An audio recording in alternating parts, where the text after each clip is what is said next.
Fala galera, como é que vocês estão? Ó, o vídeo de hoje é meio que uma continuação de um assunto que eu já tô trazendo aqui pra vocês, que é precificação de serviços de engenharia e arquitetura. Só que esse vídeo específico eu quero falar com vocês sobre precificação de serviços em BIM. Por quê? Será que muda orçamento normal ou orçamento em BIM? Eu devo cobrar do mesmo jeito? Vocês acham?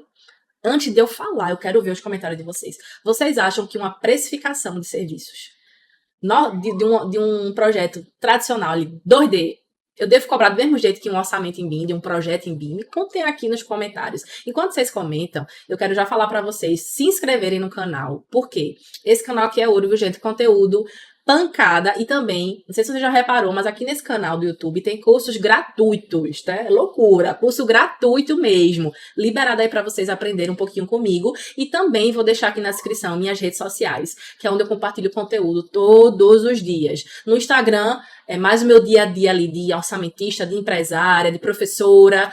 E no LinkedIn é um conteúdo mais técnico, tem artigo, tem eu mostrando software. Então é bem interessante também. E não deixem de entrar na nossa comunidade gratuita, que é Orçamentação Clube. É a nossa patotinha dos orçamentistas, para você que está começando a estudar orçamento agora, que é onde a gente troca informação, compartilha conteúdo, a gente indica material, enfim, tira dúvida, é um ambiente bem colaborativo para que a gente ande junto, tá? De forma gratuita, nossa comunidade exclusiva para os meus seguidores que querem um conteúdo diário lá de orçamento de obras também, tá?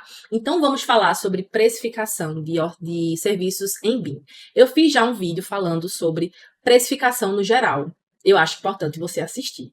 Mas caso você não queira, aqui eu vou falar especificamente de precificação em BIM, né? Você que já trabalha em BIM e tem essa dificuldade aí do quanto cobrar. Nesse primeiro vídeo que eu falei para vocês, eu também vou deixar aqui para vocês em algum lugar ou na descrição, eu falo do conceito da precificação, por que a gente cobra errado, por que a gente tem essa dificuldade de cobrar pelos nossos serviços e também já trago algumas soluções.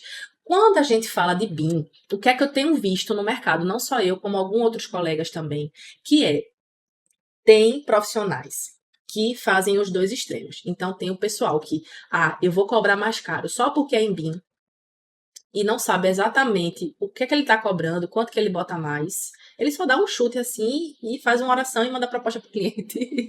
E tem também o outro extremo, que é aquele profissional que continua cobrando do mesmo jeito, como se fosse um projeto, um orçamento ali, sem utilizar o BIM. Então, a gente vê esses dois extremos. E aí me pergunto, qual é o meu termo? Cadê esse meu termo? Cadê você cobrar o justo pelo seu trabalho? Isso é muito importante, tá, gente? Eu tenho visto também uma certa dificuldade dos órgãos públicos e privados para contratarem serviços em BIM, justamente porque está ainda essa dúvida, essa insegurança do mercado, e também quando as empresas, os contratantes, pedem propostas, vêm propostas com preços e escopos completamente diferentes. Então, a gente meio que está aprendendo junto ainda como cobrar e como contratar em BIM. Um outro ponto também é que, como essa parte do BIM ainda está sendo maturada, o que é que acontece? Acontece que, por muitas vezes, o que é contratado é diferente do que é entregado. E aí gera uma divergência na precificação, quanto que você cobrou o seu trabalho, né? Você cobrou pelo seu trabalho imaginando um cenário, só que chega na realidade, o pessoal quer outros relatórios, quer outras entregas, quer 1 milhão de reuniões, quer visita técnica, quer encontro presencial, e você não cobrou pelo aquilo. Então, a gente tem ainda um longo caminho a percorrer, da gente amadurecer, de amarrar bem no começo do processo, qual que vai ser o escopo contratado para que eu possa precificar corretamente pelo meu trabalho também. E o que eu tenho visto, o que mais me preocupa é abandono de processo de alguns profissionais. Como assim, Jai? A gente tem um projeto em BIM, a gente tem cada especialista na sua área, a gente tem um arquiteto, a gente tem um calculista, a gente tem um pessoal de instalações, tem eu que sou orçamentista do processo. E aí a gente começa, né? Começa o projeto a ser desenvolvido, reuniões e tudo mais. E aí chega muitas vezes no meio do processo, daquele projeto, e o profissional se dá conta que cobrou barato demais, né? Ou algum outro problema de divergência de escopo, de disponibilidade, e aquele profissional muitas vezes pula fora do barco. E isso é um prejuízo tremendo para ambas as partes. É ruim para o profissional porque fica queimadíssimo. É ruim para o contratante que vai ter que trazer outro profissional que não sabe de nada do histórico daquele projeto. E muitas vezes vai ter o prejuízo ali financeiro porque já pagou aquele primeiro profissional que foi embora. o projeto fica parado, a equipe muda, enfim, caos, caos e caos. Então, isso me preocupa muito. Então, quando eu vejo alguns profissionais saindo do contrato, declinando do contrato de elaboração de algum projeto ou orçamento, eu vejo que ali claramente teve um problema de precificação. Aquele profissional ele não cobrou o justo pela demanda que ele está tendo. Então, muitas vezes ele é obrigado a declinar e fica uma situação traumática para todas as partes, como eu falei, certo? Vamos falar agora sobre algumas expectativas que eu tenho quando o assunto é precificação em BIM. Vamos deixar claro que expectativas não é previsão nem nada. A gente consegue observar ali o caminhar natural do mercado, né, se adequando ali a essa nova forma de trabalhar que é em BIM.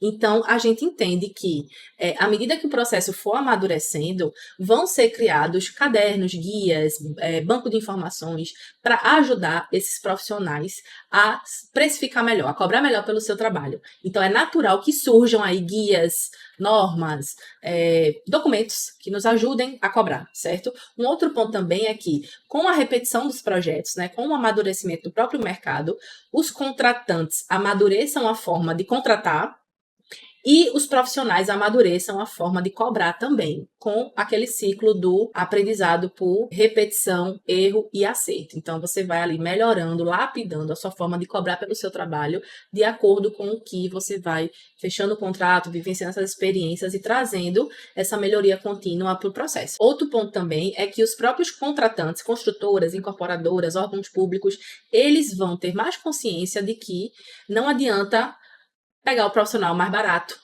se aquele profissional ele não entrega em BIM de verdade, ou entrega um serviço meia boca, ou é um profissional que nunca está disponível para as reuniões de colaboração. Então, os próprios contratantes vão começar a ter essa consciência de que vão procurar o cara que é bom no que faz e que cobra o justo, né? Não vão pegar o mais barato.